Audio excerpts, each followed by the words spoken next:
ঠিক আছে, বিসমিল্লাহির রহমানির রহিম। প্রিয় সাংবাদিক বন্ধুগণ, আমি 15 মিনিট পরে এসেছি, সেই জন্য দুঃখ প্রকাশ করছি। 3টার হওয়ার কথা আজকে প্রেস ব্রিফিং। আমাদের আজকের প্রেস ব্রিফিংটা মূলত আইনমন্ত্রী সাহেবই ব্রিফ করবেন আপনাদের।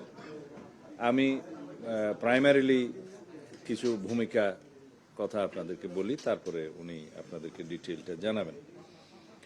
আপনারা সবাই জানেন যে গত 12ই মার্চ অনেক প্রতীক্ষিত প্রত্যাশিত আমাদের এই জাতীয় সংসদের ত্রয়োদশ জাতীয় সংসদের প্রথম অধিবেশনের প্রথম দিন প্রথম বৈঠক শুরু হয়।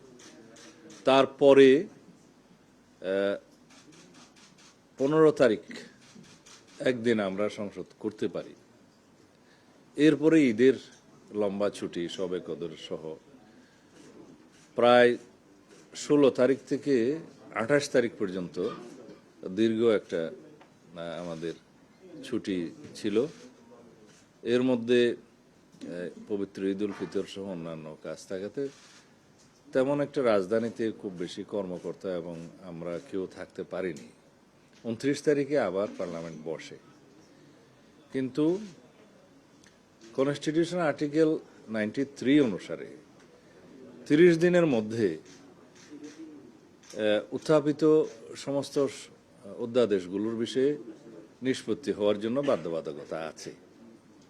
কিন্তু আমরা এই ওয়ার্কিং ডেগুলো হারিয়ে ফেললাম। 29 তারিখ থেকে আমাদের হাতে থাকলো এপ্রিলের 10 তারিখ পর্যন্ত।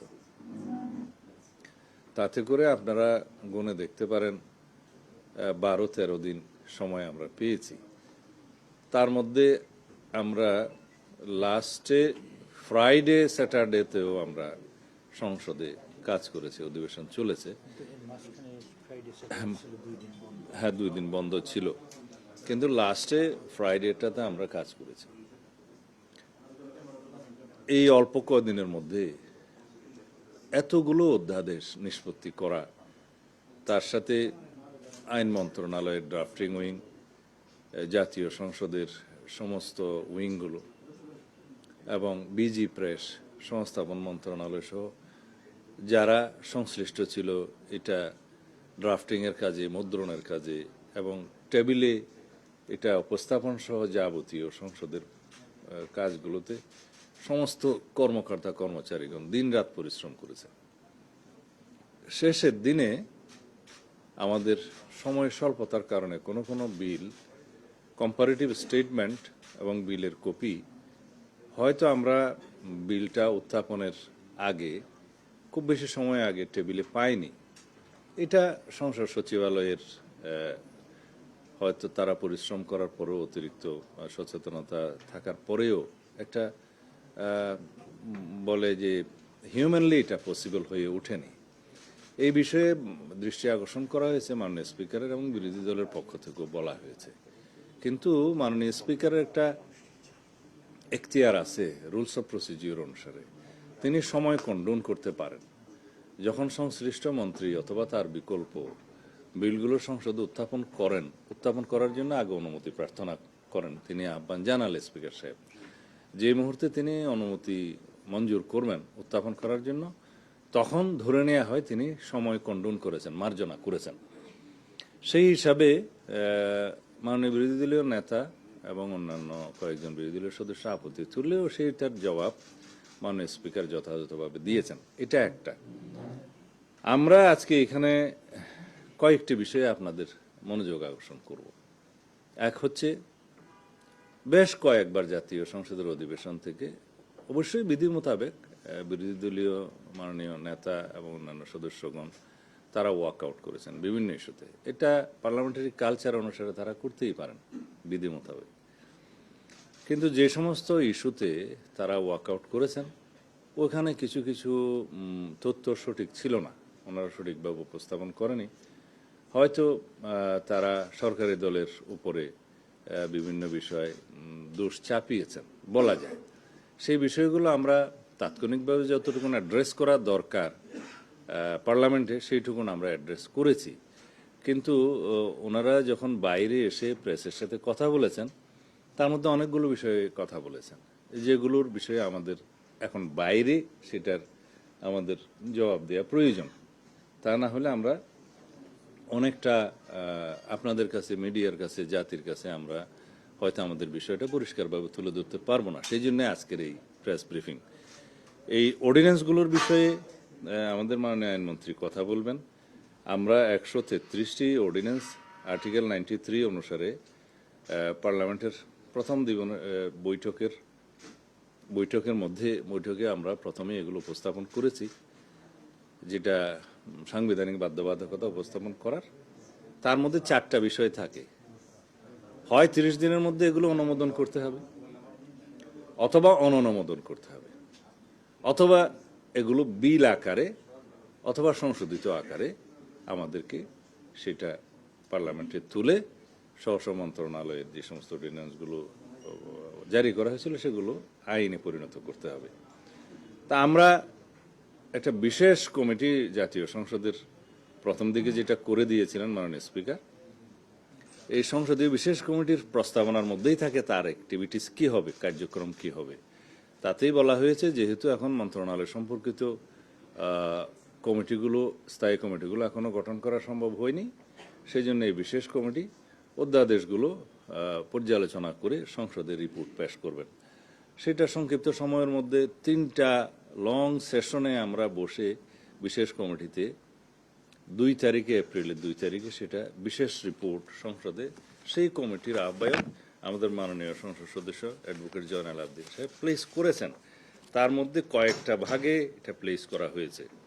তার মধ্যে 98টি অর্ডিন্যান্সের ব্যাপারে প্রথম ভাগে বলা হয়েছে এটা অ্যাজ ইট ইজ আমরা সংসদে যেভাবে আছে সর্বসম্মতিক্রমে পাশ হবে। এরপরে 16টা অধ্যাদেশের বিষয়ে বলা হয়েছে যে এটা আমরা যাচাই বাছাই করে পরে বিল আকারে সংসদে উত্থাপন করা হবে। তারপরে একটা তালিকা আছে, সেই তালিকার মধ্যে যেগুলো আমরা হেফাজত এবং রহিতকরণ করব সেই তালিকাটা আছে।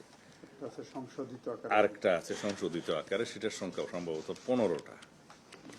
এখন সেই বিষয়গুলো আমরা কিভাবে উত্থাপন করলাম, মাননীয় বিরোধী দলীয় নেতা পরে যখন ওয়াকআউট করেন তখন তিনি বললেন যে 91টা বিল এখানে উপস্থাপন করা হয়েছে, 16টা যাচাই বাছাই করে পরে উত্থাপন করা বলে বলা হয়েছে, বাকিগুলো গেল কোথায়? আইনমন্ত্রী সাহেব ফ্লোরে জবাব দিয়েছেন যে 91টার মধ্যেই কিন্তু বাকি 17টা অন্তর্ভুক্ত।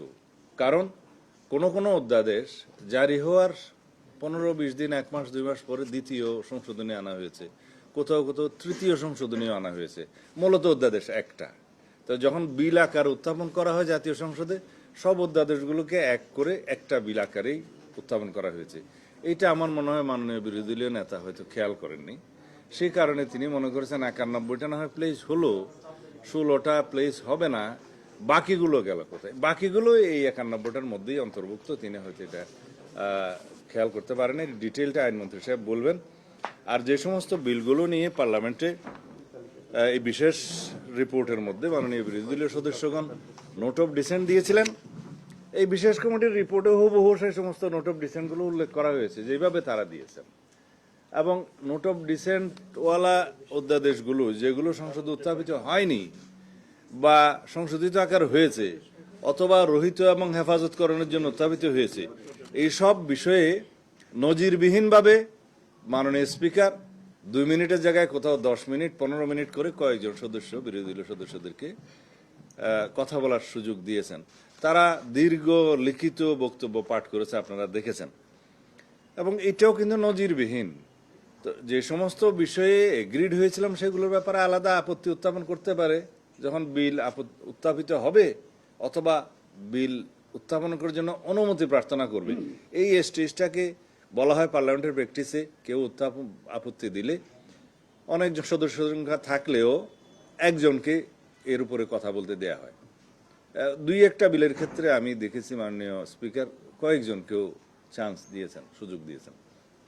2 মিনিটের জায়গায়, যেটা আগের ট্রেডিশন, 10 মিনিট 15 মিনিট করে দিয়েছেন, এবং সমস্ত বক্তব্যগুলো দেখা গেছে তারা বাইরে থেকে রেডি করে নিয়ে গেছে, which is good, I appreciate it, ready হয়ে যাওয়া ভালো।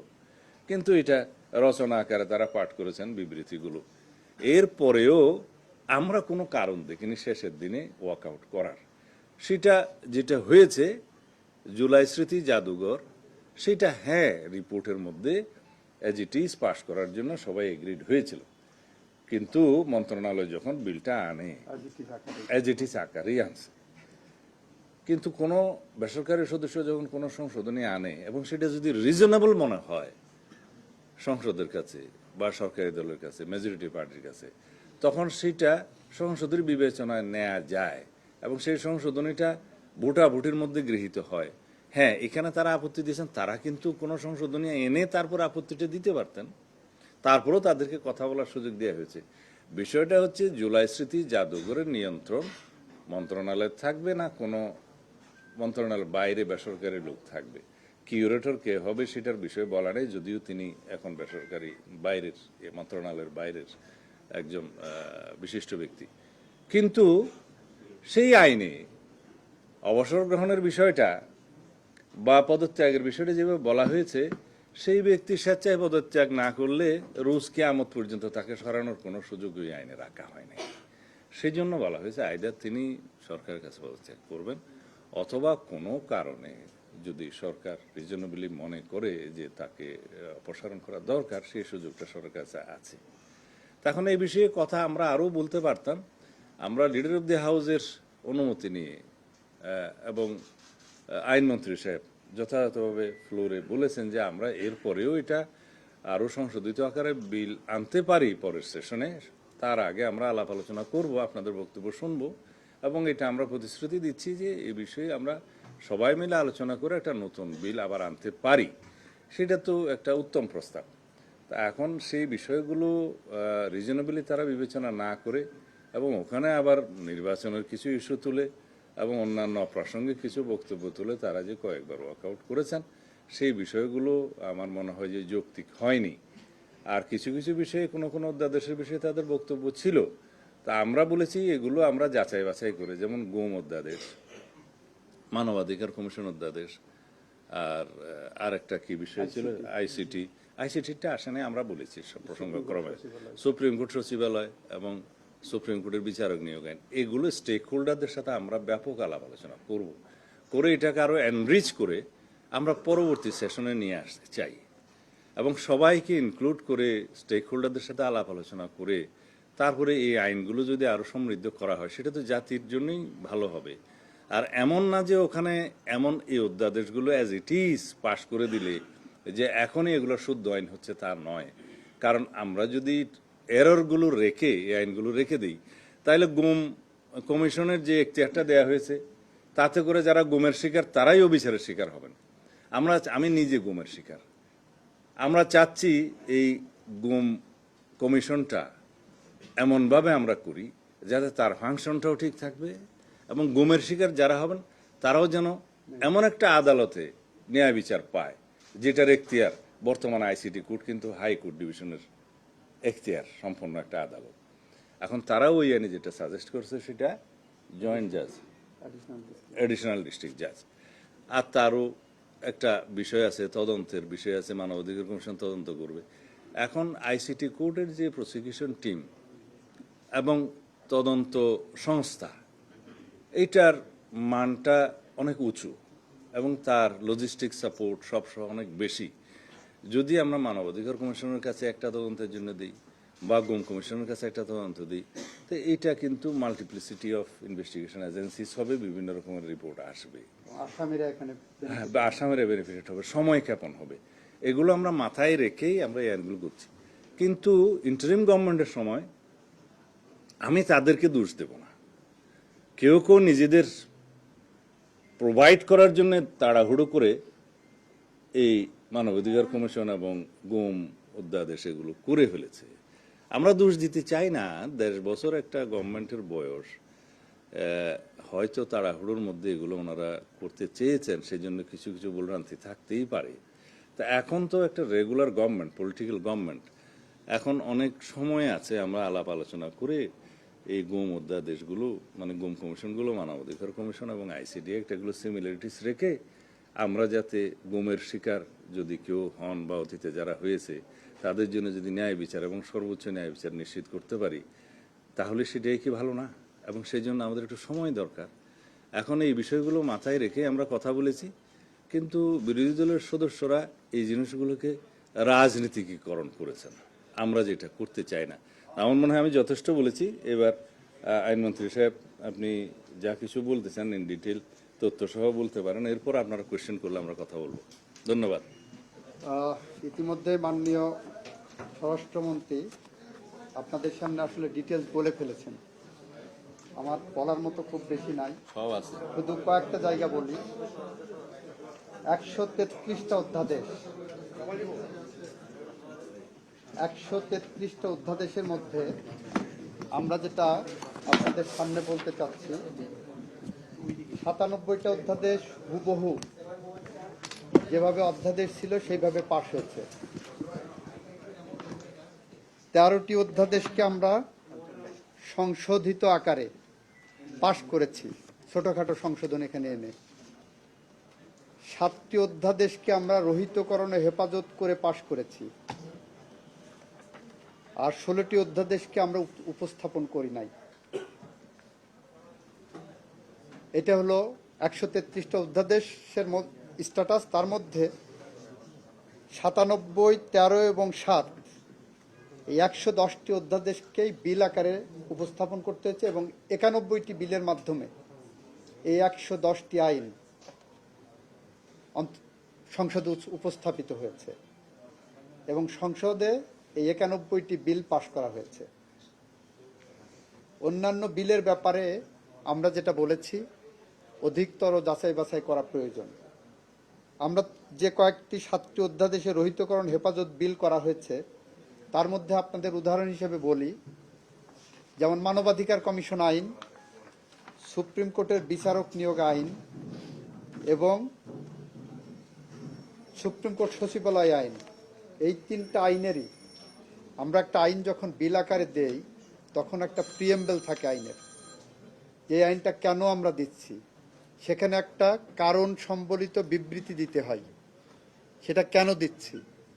এই বিলগুলোর মধ্যে ক্লিয়ারলি আমরা বলেছি, যেমন জাতীয় মানবাধিকার কমিশন অধ্যাদেশের বিলে বলেছি, যেহেতু জাতীয় মানবাধিকার কমিশন অধ্যাদেশ 2025-এর বিষয়ে সংশ্লিষ্ট স্টেক হোল্ডারদের সহিত অধিকতর পরামর্শ যাচাই বাছাই করা প্রয়োজন। আমরা সুপ্রিম কোর্টের বিচারক নিয়োগ অধ্যাদেশেও বলেছি, যেহেতু সুপ্রিম কোর্টের বিচারক নিয়োগ অধ্যাদেশ 2025-এর বিধানাবলী অধিকতর যাচাই বাছাই করা প্রয়োজন। এবং সুপ্রিম কোর্ট সচিবালয়ের বিষয়েও বলেছি, যেহেতু সুপ্রিম কোর্ট সচিবালয় প্রতিষ্ঠার প্রয়োজনীয়তা বিষয়ে সংশ্লিষ্টদের সহিত অধিকতর পরামর্শ ও যাচাই বাছাই করা প্রয়োজন। আমাদের এখানে কোনো অ্যাম্বিগুইটি রাখি নাই, কোনো অস্বচ্ছতা নাই। আমাদের সংসদের কাছে আইনের মাধ্যমে যখন বিলটা উপস্থাপন করছি, it becomes and it is past, এটা আইনে পরিণত হয়ে যাচ্ছে। রহিতকরণ বিল হলেও এটা কিন্তু আইনে পরিণত হয়ে যাচ্ছে। ওই আইনের অংশই হলো যেটা অধিকতর যাচাই বাছাই করার জন্য আমরা কমিটমেন্ট দিয়েছি পার্লামেন্টের মাধ্যমে গোটা জাতিকে। যারা বলছেন আমরা এটা করি না, এটা বাদ দিয়েছি, এটা তারা বিভ্রান্তি ছড়াচ্ছেন। কারণ আইনের মধ্যে সুনির্দিষ্টভাবে, এই কারণে আমি পার্লামেন্ট উত্তর দিতে যে বলেছিলাম মাননীয় বিরোধী দলের সংসদ সদস্য সব পড়েছেন, শুধু অতটুকু পড়েননি যতটুকুতে সরকারের স্বচ্ছতা এবং জবাবদিহিতা দেওয়া আছে। আইনের প্রিএম্বেলে জেনারেলি বলা থাকে না যে উপস্থাপনা এবং প্রস্তাবনা এবং সংবলিত জায়গায় আমরা দিয়েছি। এটা হলো আমাদের স্বচ্ছতার জায়গা। ইতিমধ্যে আমাদের মাননীয় স্বরাষ্ট্রমন্ত্রী বলেছেন, গুম কমিশন নিয়ে যে কথাটা উঠেছে, আপনি গুমের ডেফিনেশন অন্তর্ভুক্ত করলেন আইসিটি একটা আইন পাশ করে, সেইটার থেকে সেখানে ওয়াইড স্প্রেড অ্যান্ড সিস্টেমেটিক গুমকে বলা হচ্ছে। এই আইনের মধ্যে, গুম কমিশন আইনের মধ্যে এটাকে আরবার ডিফারেন্সিয়েট করলেন না। তারপরে যে কি করলেন, গুম কমিশন একটা ডিফাইন করলেন, ডিফাইন করে বললেন মানবাধিকার কমিশনই গুম কমিশন। একটা অ্যাম্বিগুইটি থেকে গেল। ধরেন একজন গুমের শিকার হলো, তার পরিবার গেলেন আইসিটিতে, আইসিটি বলল যে আমি এটা নিতে পারবো। আসামি পক্ষ যে বললো যে আমার তো প্রোটেকশন দেওয়া আছে অন্য আইনে, গুম কমিশন আইনে, আমি আইসিটিতে আসবো না, আমাকে অন্য আইনে নেন। এইটা নিয়ে হাইকোর্টে বিচার বিশ্লেষণ করতে যে কয় বছর যাবে, সেই কয় বছরে গুমের পরিবার আরো হয়রানির শিকার হবেন। এই কারণে আমরা মনে করেছি যৌক্তিকভাবে এটা আরো বেশি যাচাই বাছাই প্রয়োজন। মানবাধিকার কমিশন আইনকে আমরা ব্যাখ্যা করেছি। দেখেন, মানবাধিকার কমিশন আইনে বলা হচ্ছে যে মানবাধিকার কমিশন যে কোনো মানবাধিকার লঙ্ঘনের ঘটনা কারো অভিযোগের ভিত্তিতে অথবা সুমোটো টেক আপ করতে পারবেন, ভালো কথা। তারপর কতদিনের মধ্যে তদন্তের বা ইসের নির্দেশ দেবেন সেটা নাই, বলছেন যে অনুসন্ধানের দায়িত্ব পাওয়ার পর 30 দিনের মধ্যে প্রতিবেদন দেবেন। 30 দিনের মধ্যে প্রতিবেদন পাওয়ার পর সেটা তদন্তের যোগ্য কিনা সেটা আবার সিদ্ধান্ত কতদিনের মধ্যে নেবেন সেটাও নাই। সিদ্ধান্ত দেওয়ার পরে 60 দিন পর্যন্ত তদন্ত প্রতিবেদন দেবে। তদন্ত প্রতিবেদন দেওয়ার পরে কি করবেন? দুই পক্ষকে ডাকবেন যদি অভিযোগের প্রাথমিক সত্যতা থাকে।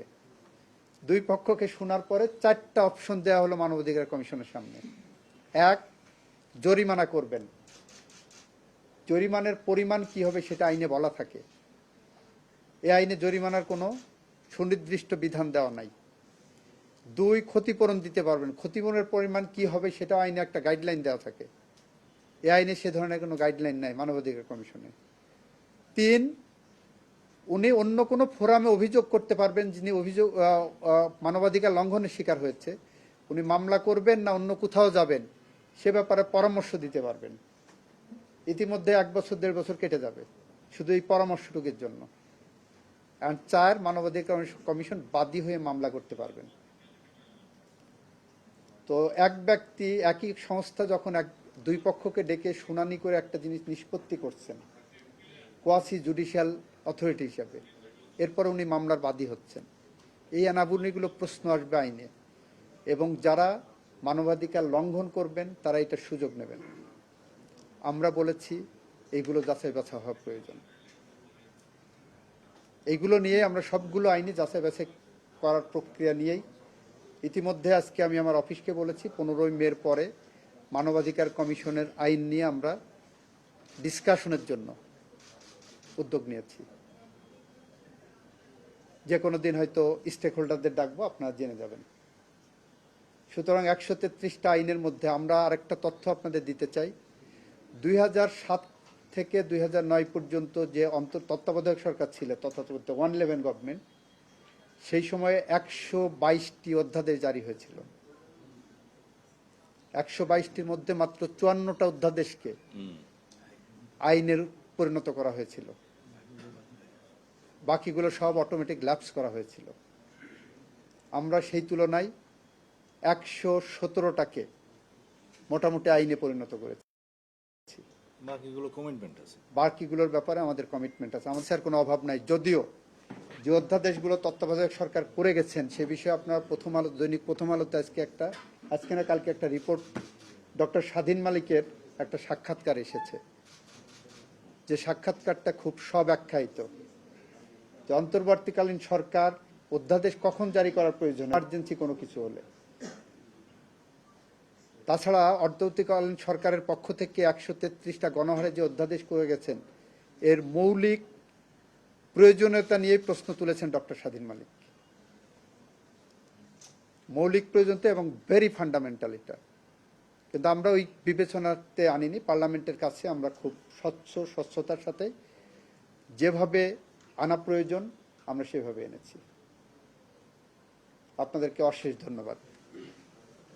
আমাদের সাথে আছে, আমি প্রথমে ভুল করেছি যে পরিচয় করে দেওয়া আমার উচিত ছিল, যদিও ওনার পরিচয়ের কোনো প্রয়োজন নেই। তিনি আমাদের অনেকবার নির্বাচিত সংসদ সদস্য, জাতীয় সংসদের মাননীয় চিফ হুইপ জনাব নুরুল ইসলাম মনি এমপি।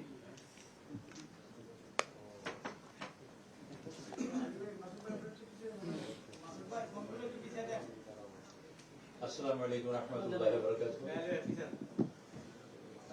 আজকে এখানে আপনারা বিস্তারিত শুনেছেন আমাদের মাননীয় স্বরাষ্ট্রমন্ত্রীর মুখ থেকে এবং মাননীয় আইনমন্ত্রীর মুখ থেকে আপনাদের একটি সদিচ্ছার ব্যাখ্যা আমি দিতে চাই ছোট্ট করে।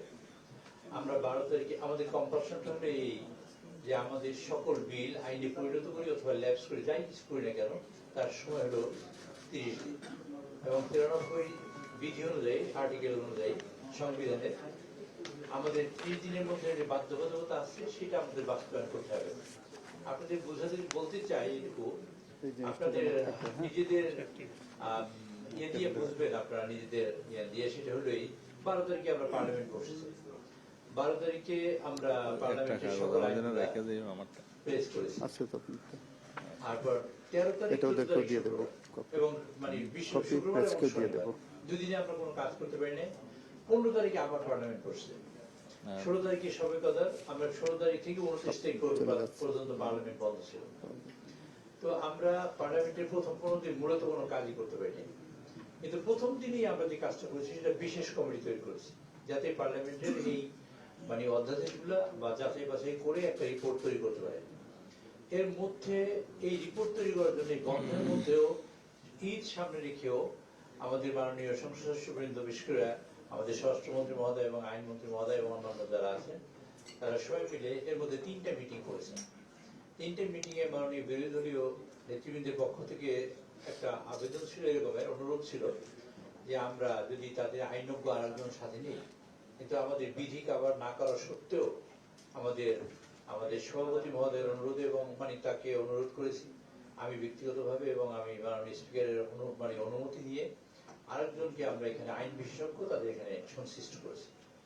ওখানে সিদ্ধান্ত হয়েছে আমরা কতগুলো বিল ইউনিয়নিমাসলি অ্যাকসেপ্ট করব, আর সিদ্ধান্ত হয়েছে আমরা কতগুলো বিল ডেফার করব, সবকিছু।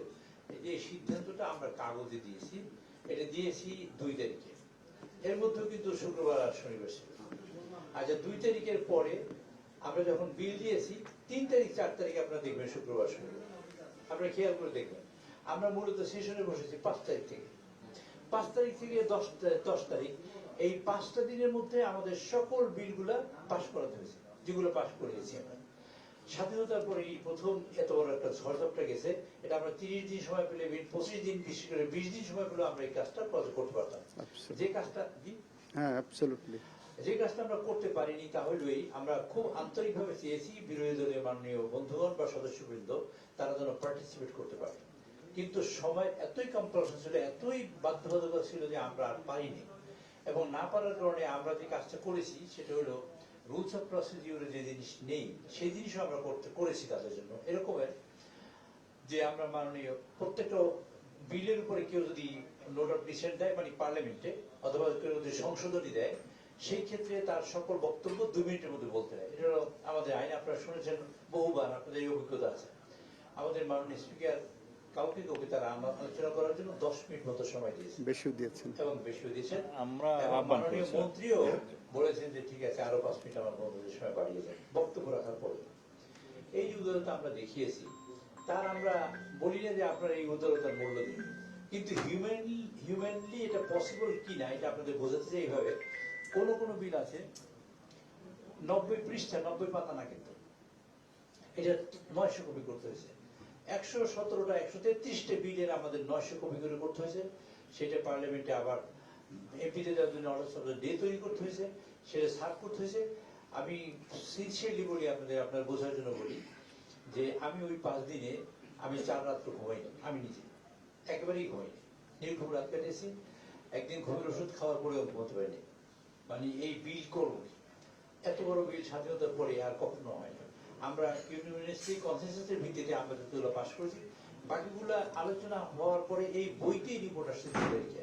আমি বলবো এরকম, যদি মাননীয় বিরোধী দলীয় নেতৃবৃন্দ যদি কোনো আপত্তি উত্থাপন করতে 2 তারিখে বলতেন যে এইগুলো রাখছেন কেন আপনারা অধিকতর যাচাই বাছাইয়ের জন্য, পরবর্তী আনলেন কেন, রাখলেন বলতে পারতেন, তা বলেন না। সিদ্ধান্তই আমাদের হয়েছে ইউনিভার্সলি যে আমরা এগুলো আনবো।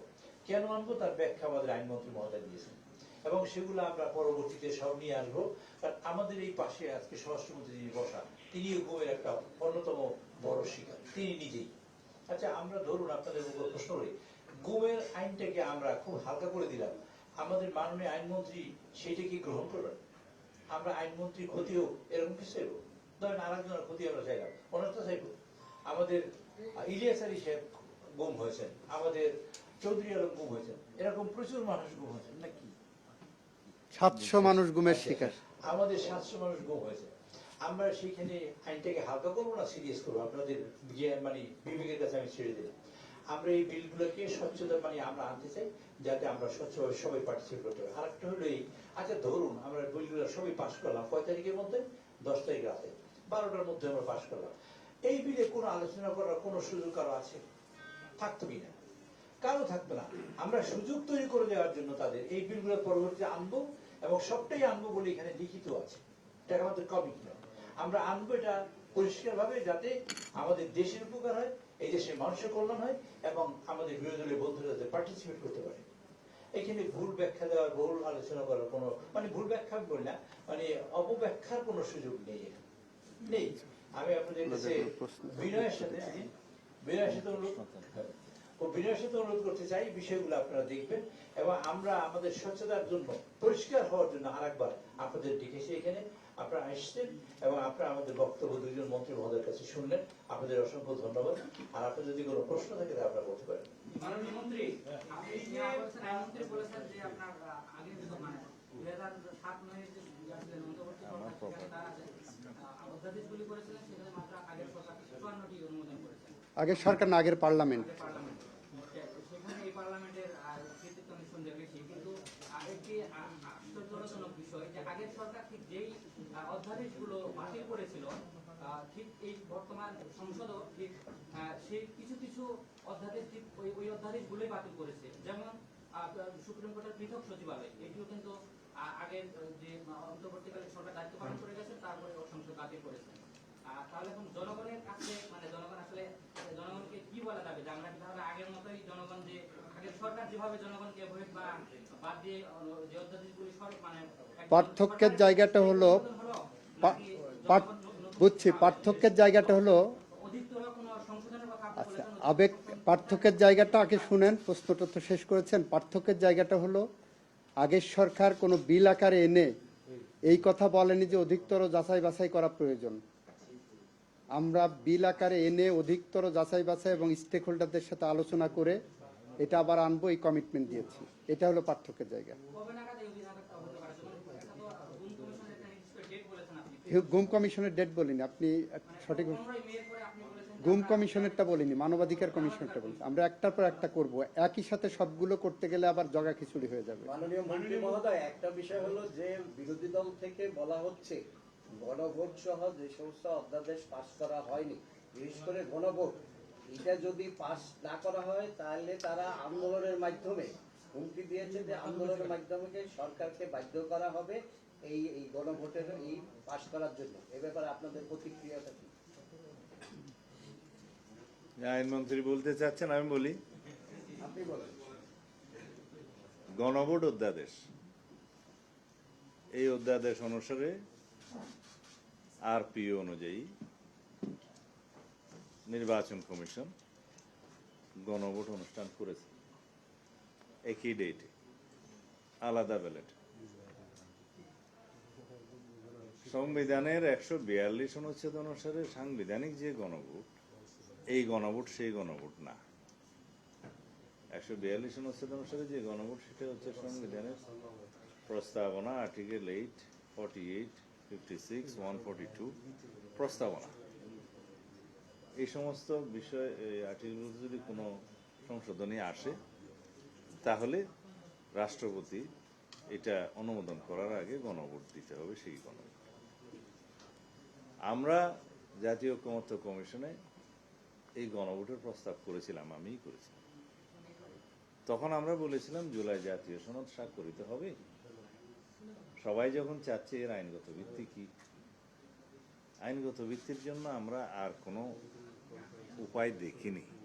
সবাই বললো এটা জনসম্মতি নেওয়া দরকার। আমরা বললাম নেওয়া যেতে পারে। তখন এই গণভোটের জন্য একটা অধ্যাদেশ করতে হয়েছে। প্রশ্নগুলো থাকার কথা ছিল জুলাই জাতীয় সনদে জনগণ সম্মত আছে কি না, অথবা না। এই অধ্যাদেশ জারির আগে এবং জুলাই জাতীয় সনদ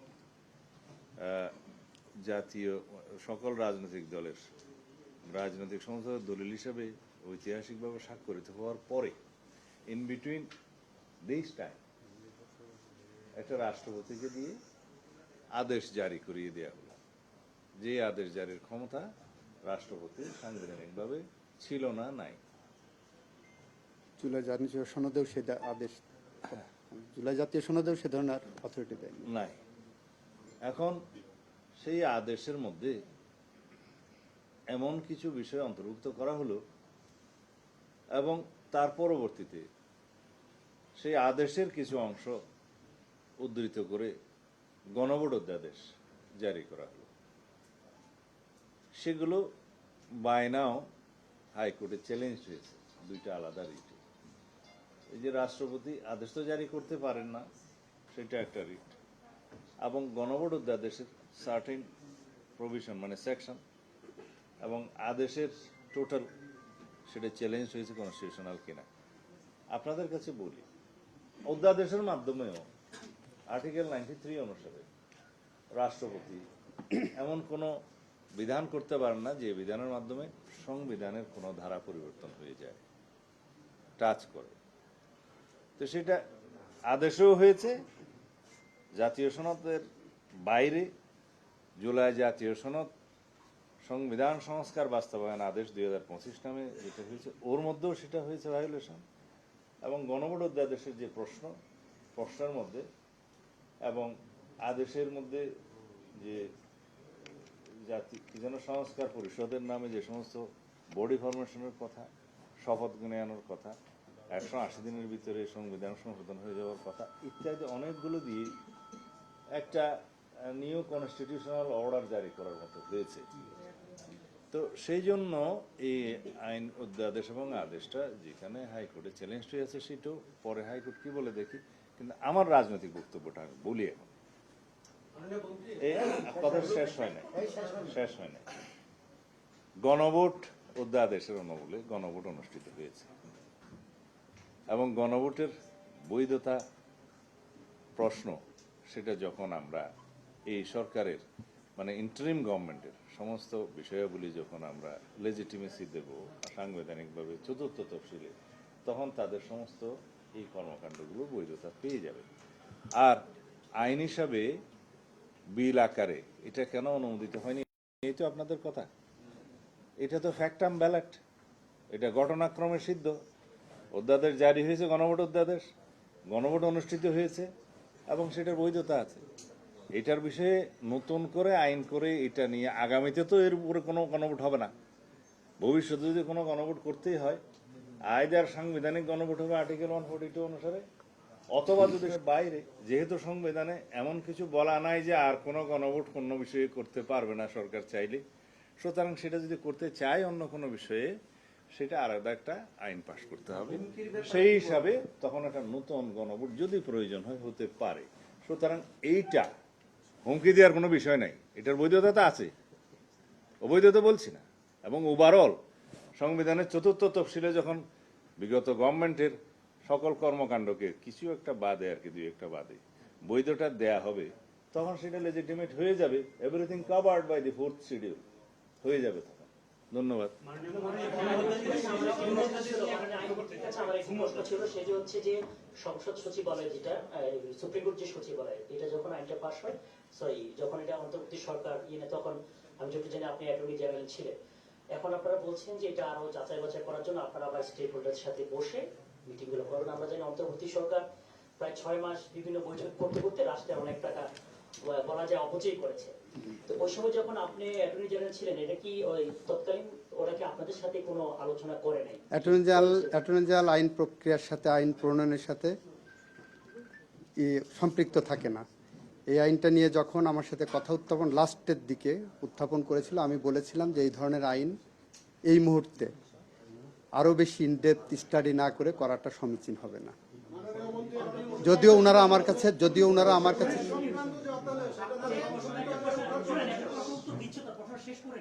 আচ্ছা, আইনমন্ত্রী এই প্রশ্নের উত্তর পার্লামেন্টে দিয়েছে যে উনি এখন ইলেক্টেড এমপি এবং সরকারের আইনমন্ত্রী, আর অ্যাটর্নি জেনারেল হচ্ছে যে সরকারের আইন কর্মকর্তা, প্রধান আইন কর্মকর্তা, মানে রাষ্ট্রের।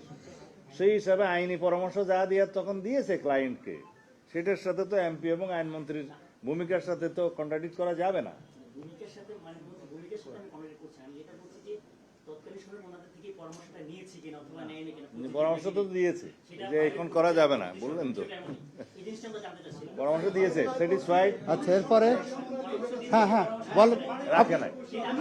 আপনার প্রশ্নটা বলেন, আপনার প্রশ্নটা বলেন। মন্ত্রী, আমরা বিষয়টি দেখলাম আপনারা 27 জন বিচারকের কাছে ব্যাখ্যা তলব করেছেন এবং বিরোধী পক্ষ থেকে বলা হচ্ছে যে আপনারা এটা ব্যাখ্যা তলব করতে পারেন না। বলছো তো আবার আমরা আরেকটা বিষয়ে দেখলাম যে সুপ্রিম কোর্ট সচিবালয় অত্যাদেশ যেটা বাতিল করলেন, তখন বলা হলো যে বিচারকদের নিয়ম করে সরকারের হাতে চলে আসলো। একদিকে বলতেছে সরকারের হাতে আসলো, আবার আপনার বলতেছে আপনারা ব্যাখ্যা তলব করতে পারেন না। এই বিষয়টা যদি অস্পষ্টতা দূর করতে একটু প্রথম কথা হলো, যে কয়েকজন বিচারকের বিরুদ্ধে তদন্ত করা শুরু হয়েছে তাদের বিরুদ্ধে সুনির্দিষ্ট 2টা মিসকন্ডাক্ট, সুপ্রিম কোর্টের সার্কুলারের সুনির্দিষ্ট 2টা মিসকন্ডাক্ট আছে। আপনারা যদি ওই শোকজটা পড়ে দেখেন পেয়ে যাবেন। তার একটা হলো বিচারকরা কোচিং সেন্টারের বিজ্ঞাপন দিচ্ছেন তাদের নাম ব্যবহার করে, যেটা সুপ্রিম কোর্টে নিষিদ্ধ আছে। আর একটা হলো ফেসবুক, সোশ্যাল মিডিয়া ব্যবহারের ক্ষেত্রে বলা আছে বিচারকরা কিভাবে সোশ্যাল মিডিয়া ব্যবহার করতে পারবেন কি পারবেন না। সেখানেও তারা সোশ্যাল মিডিয়া ব্যবহারের ক্ষেত্রে তাদের মিসকন্ডাক্ট দেখাচ্ছে অ্যাপারেন্টলি আছেন। এবং এই ক্ষেত্রে আইন মন্ত্রণালয়কে আইনে ক্ষমতা দেওয়া আছে প্রাথমিক তদন্ত করে সুপ্রিম কোর্টকে পাঠানো। এই ধরনের মিসকন্ডাক্ট যখন হচ্ছে, আইন মন্ত্রণালয় আইনের পেরিফেরির মধ্যে থেকেই সুপ্রিম কোর্টকে এই বিষয়টা তাদের কাছে পার্লামেন্টও বলেছি আমরা। এখানে কোনো অ্যাম্বিগুইটির ব্যাপার নেই। একটা, দ্বিতীয়ত হলো ওনার দ্বিতীয় প্রশ্নের উত্তর, যেটা সুপ্রিম কোর্ট তো আমরা পার্লামেন্টেও বলেছি বিচারকরা স্বাধীন। আপনারা শুনেছেন পার্লামেন্টে আমরা বলেছি যে একজন সহকারী জজের ট্রান্সফার বা বদলি, ডিসিপ্লিনারি অ্যাকশন, পদোন্নতি কোনো কিছুই দেওয়ার ক্ষমতা আমাদের এককভাবে না। এটা সুপ্রিম কোর্ট যদি অ্যাপ্রুভ না করেন এটা আমরা করতে পারি না। তারা তাদের ফাংশনিংয়ের ক্ষেত্রে যেমন স্বাধীন, একইভাবে চাকরি তাদেরটা প্রোটেক্টেড। মাননীয় স্বরাষ্ট্র মন্ত্রী যদি মনে করেন কোনো ডিআইজি, কোনো এসপি প্রপারলি ফাংশন করছেন না, উনি তাৎক্ষণিক নিতে পারবেন। আইন মন্ত্রণালয় থেকে এটা কিন্তু কোনোভাবেই সুযোগ নেই। Let it be very clear. আইনমন্ত্রী আইনজীবী তো শোনান, আস্তে আস্তে আস্তে আস্তে আচ্ছা, পরে দেখতেছি। এই যে এইটা আইনমন্ত্রী সাহেব তো একজন সর্বোচ্চ মানের আইনজীবী, তো বিচারকরা যে স্বাধীন বলছে এটার একটু ব্যাখ্যা বলি। সংবিধানে 115 যায় দেখবেন আর কি, বিচার কার্য পরিচালনায় বিচারকরা স্বাধীন। আর কোনো কাজে স্বাধীন বলছে নাকি? আমরা বিচার বিভাগের স্বাধীনতা চাই, কিন্তু এখন যে সমস্ত বিষয়ে আপনারা প্রশ্ন করছেন বা অনেকে বলছে, তাতে করে বিচার বিভাগ যদি সুপার স্বাধীন হয় বা সার্বভৌম হয়, তাহলে কি রাষ্ট্রের কল্যাণ হবে? একটা there must be a harmonious cooperation in between all the organs of the state. এখানে যেন ওভারল্যাপিং না হয়, কেউ কারো যেন বাউন্ডারি ক্রস না করে, সেইটার জন্য আইন সচিব দুঃখ প্রকাশ করতেছে। সেটার জন্য আমাদেরকে একটা চেক অ্যান্ড ব্যালেন্সড এবং ভেরি ব্যালেন্সড সচিবালয় অধ্যাদেশ সুপ্রিম কোর্টের এবং সুপ্রিম কোর্টের বিচারক নিয়োগ অধ্যাদেশ, এই দুইটা সম্পর্কে খুব ভালো আইন আনতে হবে, সমস্ত স্টেক হোল্ডারদের সাথে আলাপ আলোচনা করে। এই কথাগুলোই বিলের এই যে প্রস্তাবনায় বলা হয়েছে, যেখানে আইনমন্ত্রী রোহিত এবং হেফাজতকরণের বিলটা আনেছেন সেখানে বলা হয়েছে। এবং বিলের ওই যে কারণ সম্বলিত, উদ্দেশ্য কারণ সম্বলিত যে লাস্টে প্যারা থাকে সেখানেও বলা হয়েছে। তা আমাদের অনেক মাননীয় বিরোধী দলের সদস্য প্রস্তাবনা এবং ওই যে উদ্দেশ্য এবং কারণ সম্বলিত প্যারা বাদে বাকিটা পড়ছে। ধন্যবাদ। যাই।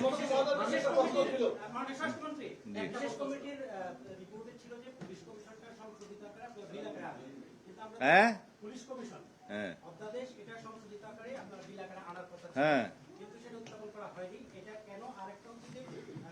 আমরা কেন জবাব তো দিয়েছি যে আমরা সংশোধিত আকারে যাচাই বাছাই করে আমরা আনবো, এটাই তো কেন উত্তর।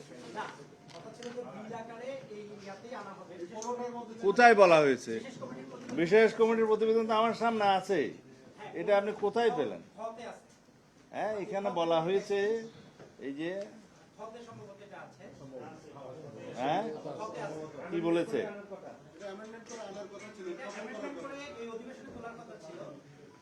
কত নম্বর? আমার কাছে আছে, নম্বর আছে, দেখতেছি। এটা আছে, এটা হচ্ছে সংশোধিত আকারে সংসদে বিল, সংসদ উত্থাপনের সুপারিশকৃত 15টি উদ্দেশ্যের বিল। সংশোধিত আকারে আমরা কেন আনি না? এই তো, এটা আমরা কি এনেছি? রহিত এবং হেফাজতকরণ, তাও আনি নাই, যেহেতু এটা একটা টাপন হয় নাই। এই বিলের মাধ্যমে কোনো একটি পয়সাও খরচ হয় নাই, একটা পদও নিয়োগ করা হয় নাই, সুতরাং এটা হেফাজতের দরকার নাই, এটা রহিত হয়ে গেছে।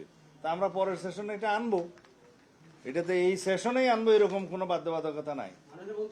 এখানে বলা আছে সংশোধিত আকারে, সংশোধিত আকারে সংসদে, খেয়াল করেন, সংশোধিত আকারে সংসদে বিল উত্থাপনের জন্য সুপারিশকৃত 15টি অধ্যাদেশের তালিকা।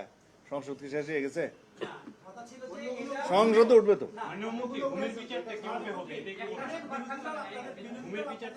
জবাব হয়ে গেছে, আমরা সংশোধিত আকারে সংসদ উত্থাপন করব। সংসদের মেয়াদ আছে তো, অধিবেশন তো আরো হবে। হ্যাঁ, কি ওইটা আমরা যাচাই বাছাই করছি, ওইটাই যাচাই বাছাই করছি। ওই এত আনসার দেওয়ার পরে গুমের বিষয়ে, মানবাধিকার বিষয়ে।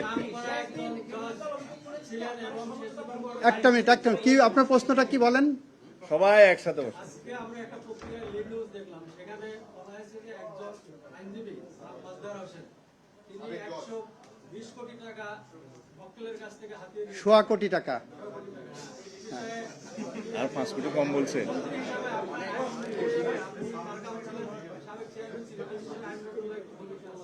মাজদার হোসেন সাহেবের ওই রিপোর্টটা আমি পড়েছি, 2টা পত্রিকায় এসেছে, দেখেছি। একজন মক্কেল মাজদার হোসেন সাহেবের বিরুদ্ধে সুপ্রিম কোর্ট বারের ভারপ্রাপ্ত সম্পাদক বরাবর লিখিত অভিযোগ করেছেন যে তার কাছ থেকে চেকে 1.25 কোটি টাকা ঘুষ নিয়েছেন। এবং এই বিষয়ে ওই রিপোর্টেই দেখলাম, সংশ্লিষ্ট রিপোর্টার যখন মাজদার হোসেন সাহেবকে প্রশ্ন করেছেন, উনি তার উত্তর দিয়েছেন। এ বিষয়ে আইন মন্ত্রণালয়ের আপাতত কিছু করণীয় নাই। এটা যদি বার কাউন্সিলে যায়, তার সনদ নিয়ে বার কাউন্সিল বিবেচনা করবেন। এটার সাথে মানি লন্ডারিং ইনভলভ হয়ে গেছে, that is an offence, money laundering offence হয়ে গেছে। এটার সাথে দুর্নীতির অফেন্স জড়িত হয়ে গেছে। এটার সাথে আপনার ইনকাম ট্যাক্স অর্ডিন্যান্সের অ্যাক্টের আন্ডারে এটা একটা অপরাধ হয়ে গেছে। তার ইনকাম ট্যাক্স ফাইলে এই টাকাটা দেখানো হয়েছে কিনা সেটা একটা প্রশ্ন আসবে। এটা মানি লন্ডারিং উপাদান আছে কিনা এবং দুর্নীতির সাথে ইনভলভ হয়ে গেছেন, সংশ্লিষ্ট কর্তৃপক্ষ এটা দেখবেন। এটা আইন মন্ত্রণালয়ের আপাতত এখানে কিছু করণীয় নাই। সবাইকে ধন্যবাদ। চলো, থ্যাংক ইউ, থ্যাংক ইউ।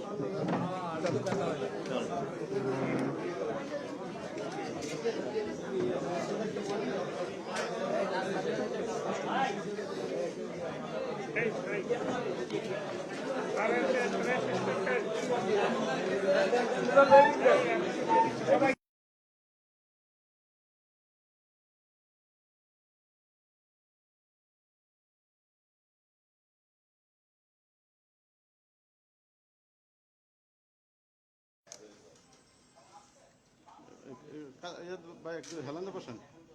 হ্যাঁ হ্যাঁ,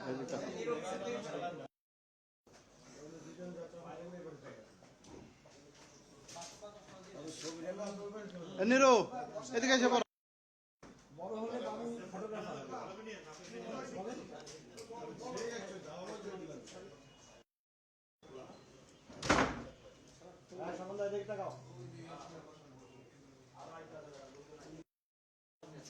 ধীরেরা পায় গেছে পিছনে, ইয়াসমিনের পাশাপাশি সামনে।